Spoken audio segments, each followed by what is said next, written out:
Engkaulah yang memberi iman kepada kami Tuhan. Karena Engkaulah kami mempercayakan hidup kami boleh ada.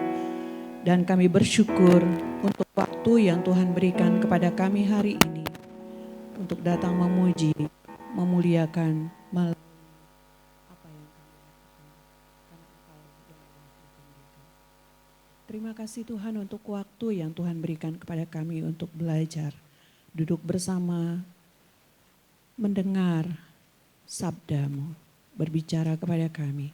Kiranya melalui firman-Mu kami akan mendapat rema untuk kami terus bertumbuh, terus semakin hari mengenal Engkau dalam hidup kami. Karena ada iman yang Engkau taruh di dalam hati dan pikiran kami. Terima kasih Tuhan. Kuasai hati kami. Biarlah Roh Kudus menolong kami bekerja, menjamah hati dan hidup kami. Dalam nama Yesus Kristus, kami menyerahkan waktu ini ke dalam tangan-Mu. Haleluya. Amin. Silakan duduk kembali Bapak Ibu Saudara.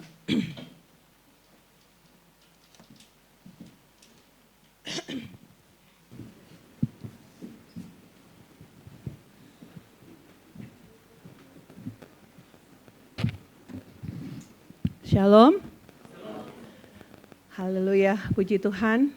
Kita bersyukur kita boleh ada di bulan September. Kalau sudah bulan September, sudah ada berarti sebentar lagi akan ada Natal.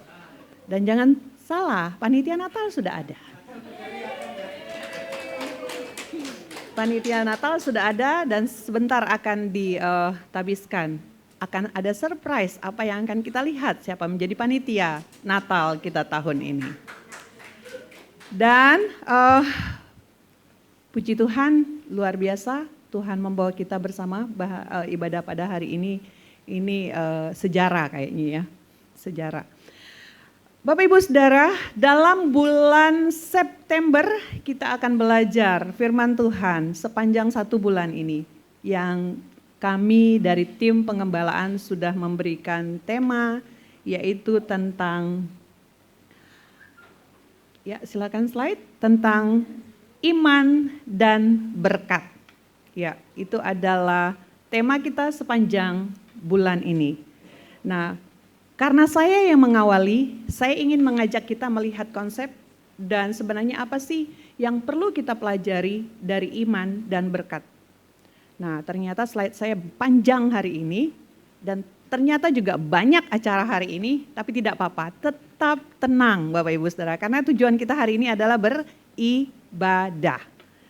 Kalau ada agenda-agenda lain, ditahan dulu, masih ada waktu sampai malam ya untuk kita lakukan. Nah, Bapak Ibu Saudara yang saya kasih dalam Tuhan Yesus, kalau kita berbicara tentang iman dan berkat, tentu saya yakin bahwa kita semua sudah mempunyai pemikiran masing-masing.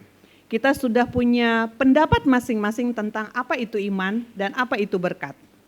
Ya, iman tentulah satu arah hanya kepada Yesus Kristus. Karena dialah yang memberi iman dan dialah objek dari iman kita. Karena dialah kita bisa memiliki iman dan dialah yang menyebabkan kita percaya. Lalu berkat. Nah, ini masalahnya. Kalau kita berbicara tentang berkat, apa yang ada di pikiran kita? Kalau saya menyebut kata berkat, apa definisi berkat menurut Bapak Ibu Saudara? Pasti sudah ada di dalam pikiran, ya kan? Saya yakin itu. Kalau kita berbicara tentang berkat, apalagi kita sering mengatakan bahwa Tuhan memberkati. Apa yang ada di dalam diri kita? Ada sesuatu harapan yang akan kita dapatkan. Ya, itu yang menjadi harapan kita dan itu yang selalu terngiang-ngiang di dalam pikiran kita. Dan mungkin juga itu sudah doktrinisasi dari awal kita menjadi seorang yang percaya kepada Yesus. Jadi kita mendengar kata berkat, maka kita akan merasa bahwa oh, dapat apa saya ya? Gitu kan? Dapat apa saya ya? Berkat apa yang akan saya dapat? Kadang kita berpikir demikian. Tetapi hari ini saya akan berbicara tentang panjang lebar tentang, kita akan melihat konsep dan juga topik yang memang perlu kita lihat, bahwa slide berikutnya, kalau kita melihat tentang iman, kalau kita berbicara tentang iman, maka kita akan melihat bahwa menurut Kamus Besar Bahasa Indonesia memberi definisi tentang iman, yaitu tentang suatu kepercayaan yang berkenaan dengan agama atau keyakinan kepada Allah, nabi, kitab, dan sebagainya. Ini menurut Kamus Bahasa Indonesia ya, Kamus Besar Bahasa Indonesia. Jadi ini merupakan suatu kepercayaan yang berkenaan dengan agama. Berarti semua agama memiliki suatu kepercayaan, entah itu Islam, entah itu Kristen, Katolik, apapun itu, pasti punya kepercayaan. Tetapi menurut Kamus Oxford yang berkata bahwa faith is belief in divine truth without proof. Artinya, iman adalah keyakinan terhadap kebenaran ilahi tanpa bukti. Jadi kalau kita memiliki iman, kadangkala kita tidak perlu memiliki bukti. Karena apa? Karena kita sudah punya keyakinan bahwa iman itu adalah sesuatu yang tidak bisa dilihat. Ya, tidak perlu dibuktikan. Dibuktikan karena apa? Yang tahu adalah diri kita sendiri. Dengan siapa? Dengan Tuhan yang kita sembah. Saya tidak bisa mengukur kadar iman dari saudara Dani. Yang tahu adalah dia sendiri. Sebesar apakah kadar imannya saya juga tidak tahu. Level berapa dia saya tidak tahu. Tetapi yang tahu adalah dia dan Tuhan. Jadi Bung Dani tidak mungkin bisa membuktikan sebesar apa iman yang dia miliki. Tetapi dia tahu besar apa iman yang dia miliki. Jadi saya tidak bisa membuktikannya. Lalu yang kedua dikatakan bahwa, yang ketiga, iman pada umumnya diartikan sebagai kepercayaan atau keyakinan kepada sesuatu yang dianggap benar. Jadi karena kita percaya kepada Yesus yang membenarkan kita, itulah sebabnya kita mempercayakan Dia. Mempercayakan hidup kita sepenuhnya kepada Dia. Oke, berikutnya. Iman Kristen. Nah, ini adalah tentang kita. Iman Kristen adalah kepercayaan yang mutlak kepada Allah melalui Yesus Kristus yang adalah kebenaran. Firman Tuhan katakan bahwa akulah jalan, kebenaran, dan hidup. Berarti Yesus Kristus adalah sumber kebenaran itu. Dan dialah yang patut kita imani dalam hidup kita sebagai orang Kristen. Dialah satu-satunya, tidak ada yang lain. Sekalipun kita ditawarkan sesuatu yang bisa diandalkan secara kasat mata. Tetapi itu tidak bisa membenarkan kita. Itu tidak bisa membawa kita kepada hidup kudus. Malah itu akan menjadi beban bagi kita. Mengapa? Karena ada sesuatu yang mengikuti kita. Bapak Ibu Saudara, kemarin saya nonton cuplikan sebuah film. Dan film ini berbicara tentang anak-anak yang suka dibully. Lalu ternyata pas teman yang lempar dia, terus anak yang dilempar ini refleks gitu mukul, puk, dia mukul belakang. Kalinya anak yang mukul dia jatuh lalu keluarlah darah. Nah terus ternyata ibunya datang, ibunya datang. Saya berpikir itu betul-betul ibunya gitu. Ternyata yang dia anggap mam itu adalah orang yang menjelma menjadi manusia. Dan dia adalah, kelihatan sih namanya film ya. Jadi ternyata dia itu adalah makhluk yang mengerikan gitu ya. Iblis gitu. Dan itulah yang membantu dia. Saya bilang, anak ini sebenarnya tidak tahu kalau mamahnya itu seperti itu. Tetapi dia akhirnya mengandalkan mamahnya. Kalau temannya membuli dia, akhirnya dia mengandalkan ibunya. Karena dia tahu siapa ibunya. Itu bukan ibunya sebenarnya. Tetapi dia mempercayai ibunya untuk menyelamatkan dia. Dan saya bilang, kalau saya melihat wujud yang seperti itu, saya mau mempercayai, bisa jadi saya akan takut. Saya akan lari tunggang langgang untuk menghindar. Gitu ya. Jadi kembali bahwa iman kita, hidup kita, perserahan kita sebagai orang Kristen hanyalah kepada Yesus Kristus. Tidak ada yang lain. Tidak ada yang lain. Tetaplah berdiri di dalam iman kita kepada Yesus Kristus. Slide berikutnya.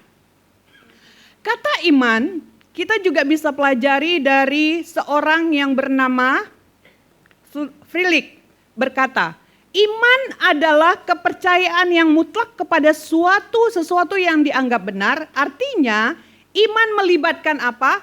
Unsur pengetahuan.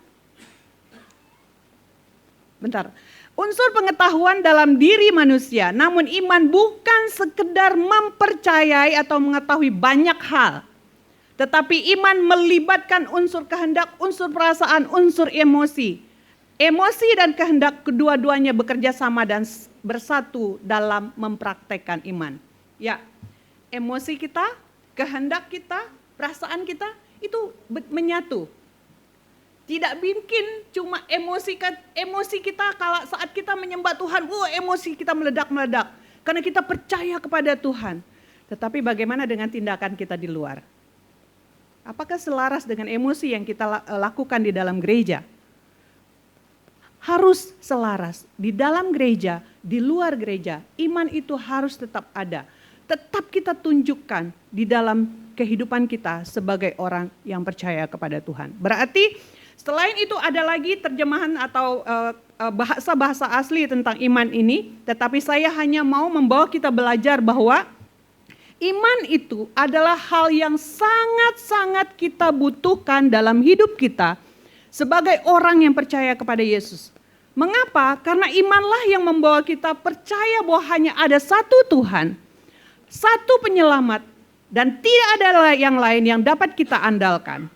Tidak ada yang dapat kita andalkan selain Yesus Kristus. Nah, bagaimana dengan kata berkat? Mari kita lihat. Kata berkat berkata begini.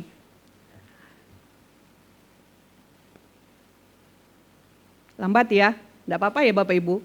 Kamus Besar Bahasa Indonesia memberikan definisi tentang kata berkat. Yang pertama, karunia Tuhan yang membawa kebaikan dalam hidup manusia. Karunia. Ingat, apa itu karunia? Karunia adalah sesuatu yang dapat kita miliki. Pemberian Tuhan, anugerah Tuhan. Lalu berikutnya, doa restu dan pengaruh baik dari orang yang dihormati. Ya, biasanya ada kata-kata, ada kalimat yang diberikan oleh orang yang kita hormati. Jadi seolah-olah itu memberikan kita sebuah ketenangan. Berikutnya. Nah, makanan dan lain sebagainya yang dibawa pulang sehabis kenduri atau biasanya habis hajatan. Nah, ini biasanya bawa kompe. Biasanya bungkus. Ada sisa enggak? Ada sisa gitu kan. Wah, dapat berkat pulang, bawa makanan. Jadi enggak sibuk lagi kita masak nanti malam, ya kan? Apalagi nanti siang habis makan, siapa tahu ada sisa gitu ya, boleh bawa pulang gitu ya. Ini kata berkat menurut Kamus Bahasa Indonesia ya. Lalu mendatangkan kebaikan, bermanfaat atau berkah. Ini adalah kata berkat menurut Kamus Bahasa Indonesia. Nah, tapi di dalam perjanjian lama mengatakan bahwa berkat berasal dari kata barak. Dalam bentuk kata kerja, diberkati, memberkati adalah berakah. Saya sempat bilang serakah. Antara serakah dengan berakah enggak jauh beda gitu ya. Sama-sama memperoleh sesuatu, ya kan? Nah, sehingga kata barak atau barakah meliputi seluruh aspek kehidupan manusia. Mari kita lihat. Aspek fisik dalam hal kesehatan dan kekuatan. Itu berkat, kata berkat. Aspek ekonomi dalam hal kelimpahan materi. Nah, kelimpahan materi itu adalah berkat. Kalau kita sehat, apapun itu bentuknya, itu kita sehat, itu dapat berkat. Aspek sosial dalam hal hubungan yang harmonis dengan sesama manusia. Lihat, kita duduk hari ini berdempet-dempetan kan. Ada sebuah keharmonisan. Saat kita menyanyi ada suatu suara yang luar biasa yang kita naikkan kepada Tuhan hari ini. Karena ada sebuah keharmonisan, ada sosial yang luar biasa. Aspek spiritual dalam hal hidup yang tenang, damai dengan yang maha tinggi. Ya, sekali lagi, berarti berkat yang kita peroleh kalau kita menikmati hidup tenang, damai, itu hanya kita dapat dari Yesus Kristus. Berikutnya. Kalau begitu Bapak Ibu Saudara, mari kita lihat dalam perjanjian baru. Kalau dalam perjanjian baru, kata berkat berasal dari kata eulogio. Nah, nanti Bung Dani yang jelaskan kalau ya. Eulogio berasal dari kata eu yang artinya baik. Kalau lego, bukan Lego yang dipasang-pasang itu ya.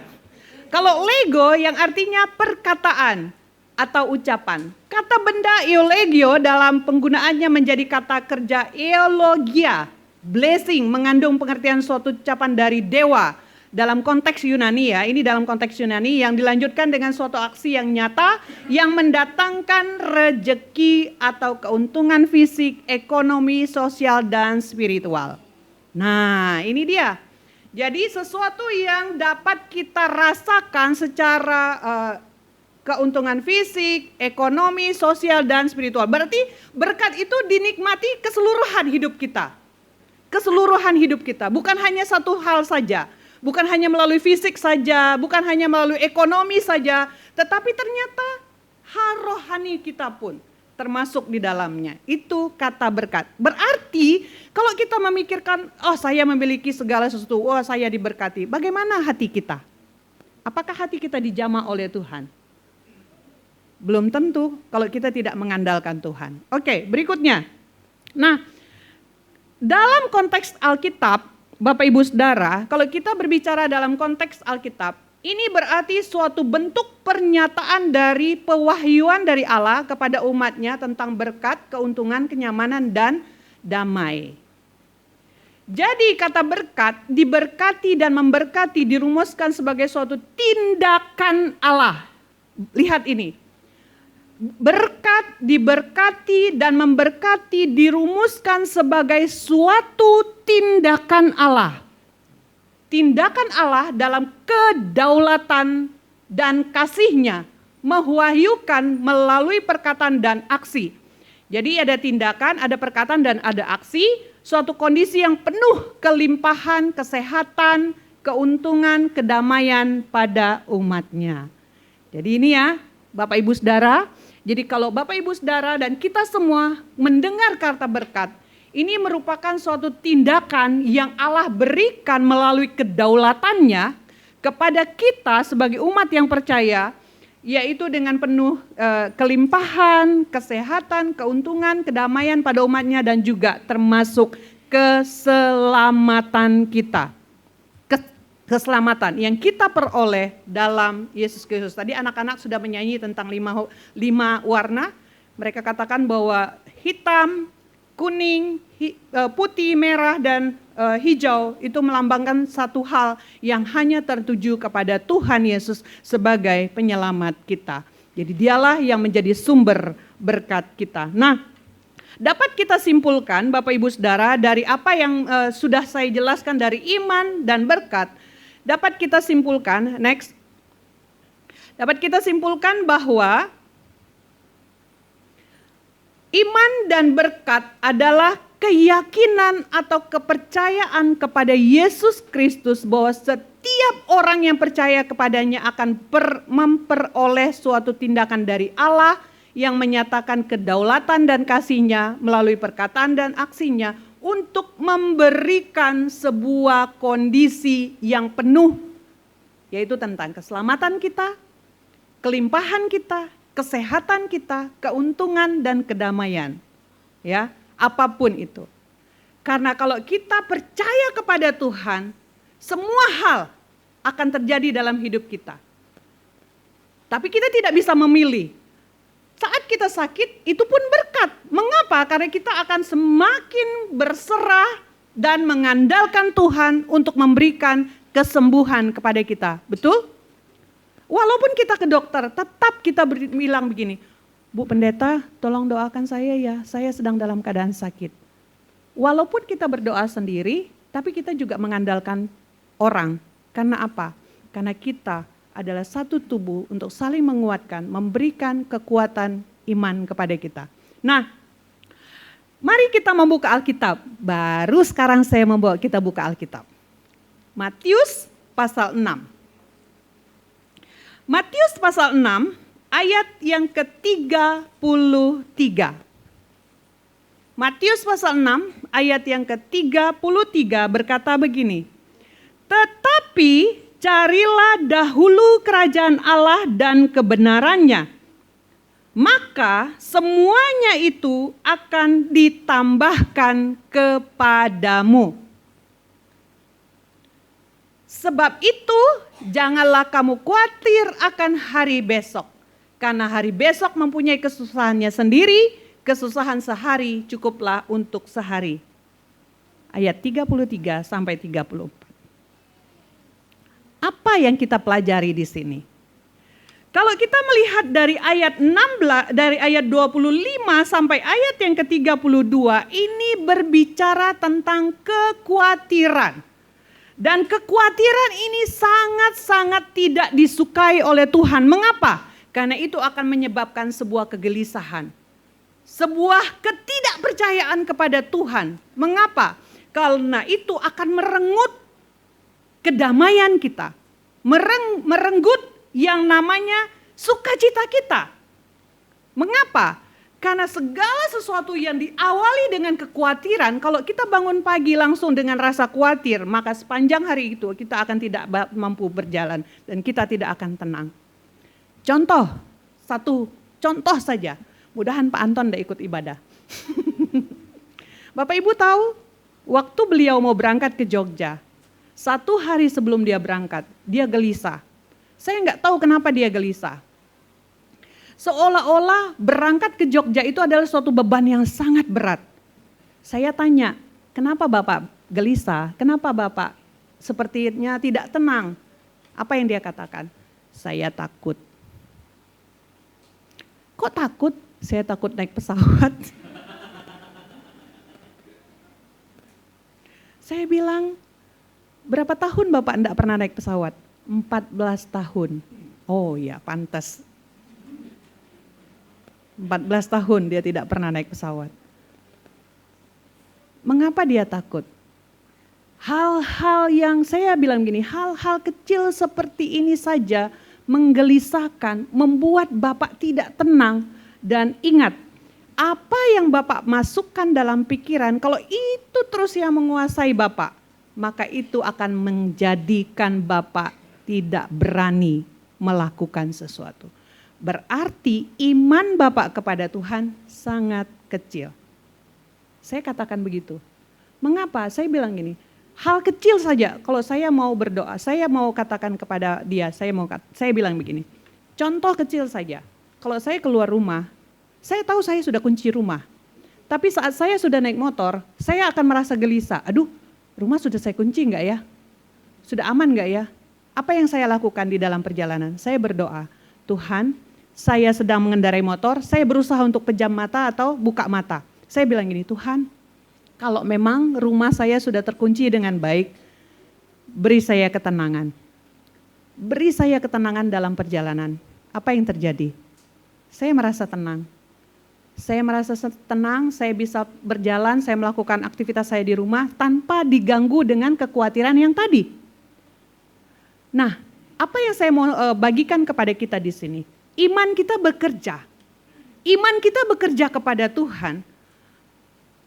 Hati dan semua unsur tubuh kita ini, emosi, perasaan, kehendak dan semuanya itu tertuju kepada Tuhan untuk pasrah. Dan menyerahkan semuanya kepada Tuhan.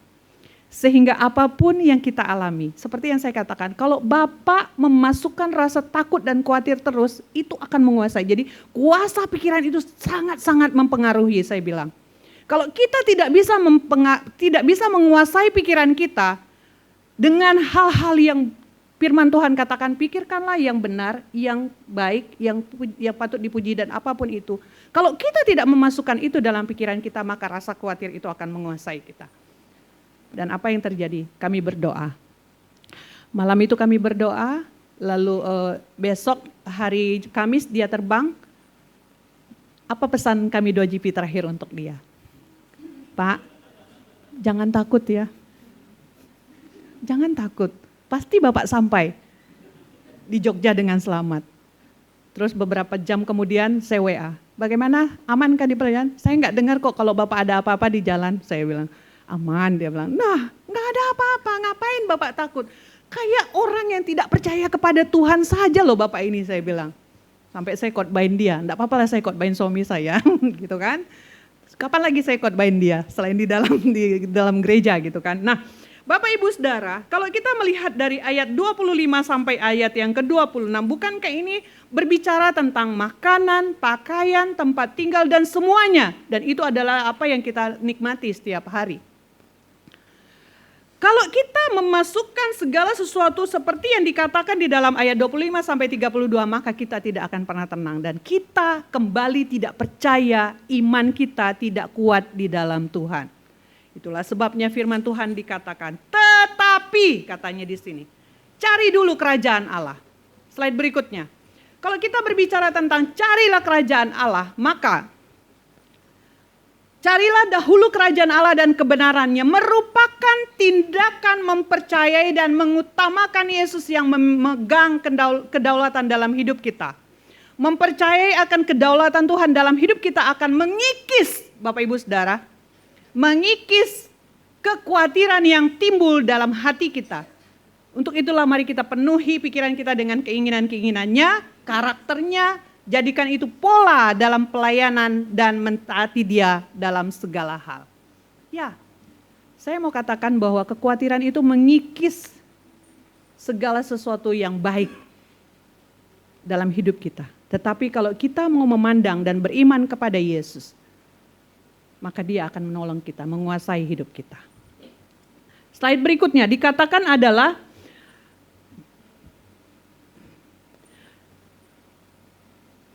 semuanya itu, di bagian ayat yang terakhir dikatakan bahwa semuanya itu akan ditambahkan kepadamu, merupakan buah dari keyakinan atau mempercayai Yesus. Sehingga ada sebuah tindakan yang Allah berikan kepada umatnya. Nah, ini yang kita mau.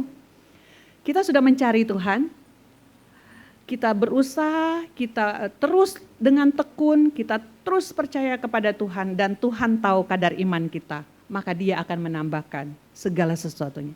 Artinya kita diberkati oleh Tuhan. Kita diberkati oleh Tuhan. Itulah sebabnya iman dan berkat itu bekerja sama. Tidak dapat dipisahkan. Kita memiliki iman kepada siapa? Kepada Yesus Kristus. Kita memiliki keyakinan bahwa Tuhan ada di dalam kita dan kita berusaha untuk menyenangkan hati Tuhan. Maka firman Tuhan katakan semuanya itu akan ditambahkan kepada. Semuanya itu apa? Apa yang kita perlukan. Apa yang kita butuhkan. Dan Tuhan tahu. Tuhan tahu apa yang kita perlukan. Kayak Bung Dani perlu jodoh, ya pasti Tuhan akan berikan. Amin. Sudah dapat? Hampir?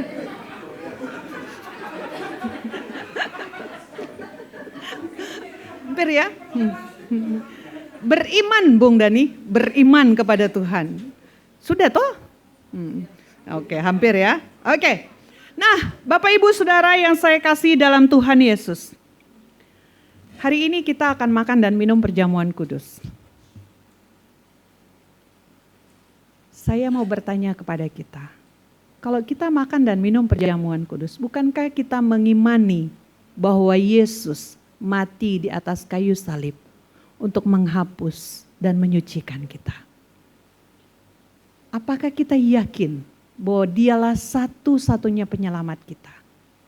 Apakah kita yakin bahwa hanya dia yang memegang kedaulatan penuh dalam hidup kita? Atau kita masih, oh Tuhan jangan ambil saya, jangan pegang hidup saya, jangan ambil hati saya, jangan ambil hidup saya mau sendiri mengendalikannya.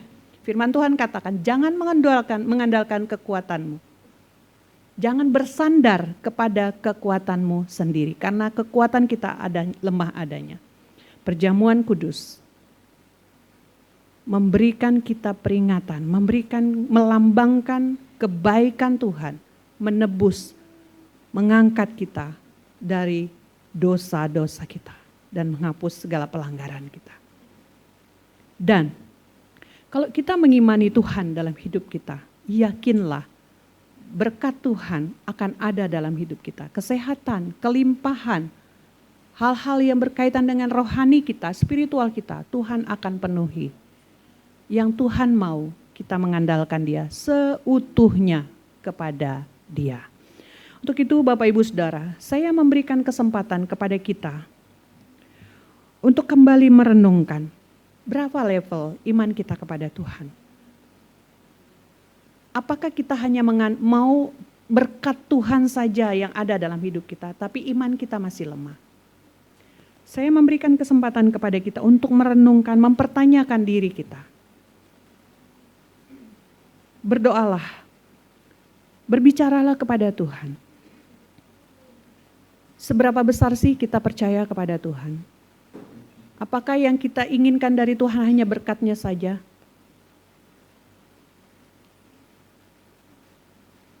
Apakah hidup kita selama ini dengan Tuhan hanya ingin sesuatu yang baik saja dari Tuhan?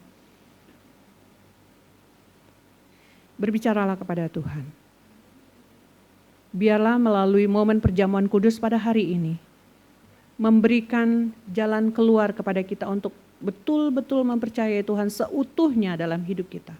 Tidak ada hal-hal lain yang kita andalkan.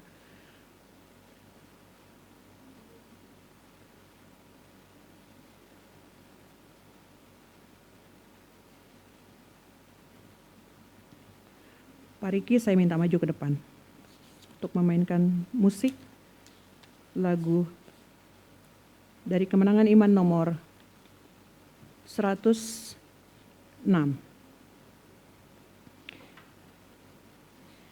Kemenangan Iman nomor 106. Dapat Tuhan Yesus, dapat semuanya. Kita akan menyanyikan lagu ini dengan versi slow. Dulu yang kucari yakni berkat-Mu, sekarang yang kurindu hanya Tuhanku.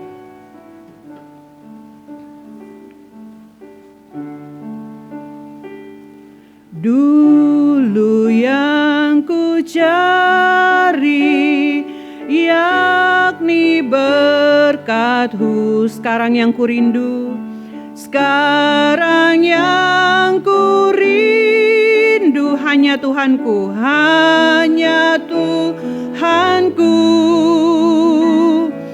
Dulu hal merasa yang ku inginlah, sekarang yang ku cinta, sekarang yang ku cinta. Firman sajalah, dapat Tuhan Yesus, dapat Tuhan Yesus, dapat semuanya. Semua dalam Yesus, dan Yesus semuanya.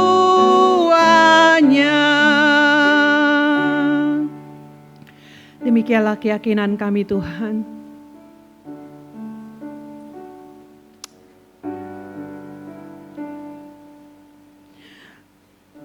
Kami sadar bahwa dulu kami mengejar keindahan dunia ini. Dulu sebelum kami mengenal Engkau, kami mengandalkan kemampuan kami. Dulu sebelum kami mengenal Engkau Tuhan, kami memakai cara kami sendiri tanpa mengandalkan Engkau. Tapi setelah kami percaya kepadamu, bahwa Engkau satu-satunya juru selamat kami, satu-satunya pemegang hidup kami yakin bahwa kami mendapat segala sesuatu yang Tuhan sudah sediakan bagi kami. Kami tidak tahu kapan waktu kami akan mendapatkannya, tapi kami meyakini bahwa satu hal yang kami yakini, bahwa kami mendapat keselamatan di dalam Engkau. Terima kasih Tuhan. Terima kasih karena Engkau memperkenankan kami menikmati berkat-Mu. Terima kasih Tuhan karena Engkau memperkenankan kami menikmati hidup di dalam Engkau. Terima kasih Tuhan karena Engkau memperkenankan kami mendapat pengampunan yang Engkau berikan kepada kami. Kami sadar bahwa kami adalah manusia yang berdosa. Dari perkataan kami, dari tindakan kami, dari keinginan kami, dari pikiran kami. tapi Engkau hadir di dalam kami, memberikan pengampunan dan memberikan ketenangan kepada kami. Terima kasih Tuhan. Kami mau makan dan minum dari perjamuan kudus. Kami tahu Tuhan sudah berkorban, sudah mati di atas kayu salib untuk kami. Darah-Mu tercurah untuk kami, menghapus semua pelanggaran kami. Dan Engkau tidak memperhitungkan lagi pelanggaran yang kami perbuat. Engkau telah menghapusnya, demikian keyakinan kami. Dan ajar kami untuk terus hidup kudus di hadapan-Mu Tuhan. Sehingga melalui perjamuan kudus ini, kami meyakini bahwa Engkau menghapus segala dosa dan kesalahan kami. Terima kasih Tuhan. Terpujilah nama-Mu. Bapak Ibu Saudara yang saya kasih dalam Tuhan, sebelum kita makan dan minum perjamuan kudus pada hari ini, terlebih dahulu dengarkan perkataan firman Tuhan di dalam 1 Korintus. Padamu telah aku terima dari Tuhan, yaitu bahwa Tuhan Yesus pada malam waktu Ia diserahkan, Ia mengambil roti dan sesudah itu Ia mengucap syukur atasnya.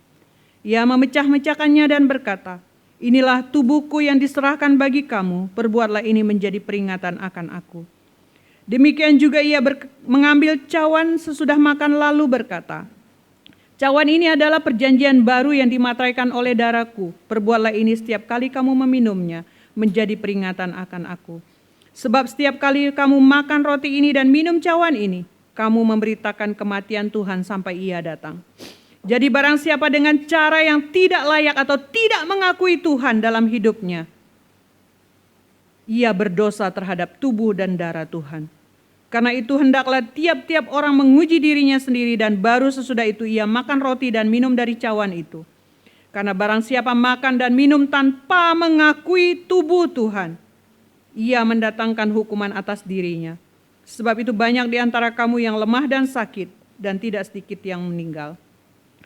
Bapak Ibu Saudara, sebelum kita makan dan minum dari perjamuan kudus ini, supaya kita memperoleh berkat, maka kita perlu menguji diri kita sendiri. Kita wajib melakukan segala sesuatu menurut kehendak Tuhan penebus kita. Bagaimana cara kita menguji diri kita? Dalam hal apakah kita dapat menguji diri kita? Ada 3 hal yang wajib kita selidiki. Yang pertama adalah, apakah benar-benar kita sudah bercerai atau berpisah dari dosa? Menyesal karena telah berdosa dan percaya bahwa hanya darah Tuhan Yesus yang dapat menyucikan kita dan membebaskan kita dari hukuman dosa. Yang kedua, apakah sebagai orang percaya kita merasa bahwa kita sudah ditebus oleh kematian Tuhan Yesus, bahwa Yesus Kristus itu tidak bercela dan dengan kebenarannya kita dibenarkan di hadapan Allah Bapa. Dan yang ketiga, kita harus memeriksa hati kita, apakah dalam sepanjang hidup ini kita mau terus menurut Tuhan dan berharap akan dilengkapi oleh Roh Kudus supaya kita dapat berjalan bersama dengan Tuhan.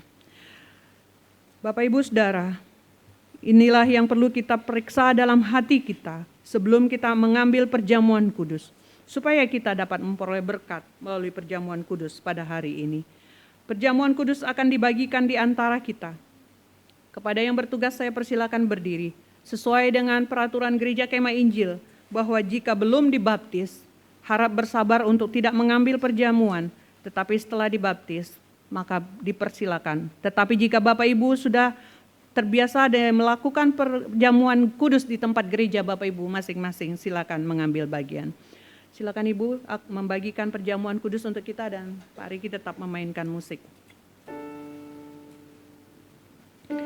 Setelah mengambil perjamuan ini harap bersabar. Nanti kita akan makan dan minum bersama dan berdoalah kepada Tuhan. Berterima kasihlah kepada Tuhan karena Dia telah berkorban, memberikan yang terbaik dalam hidup kita, memberikan pengorbanan yang luar biasa bagi kita sehingga kita layak memanggil Dia Bapa.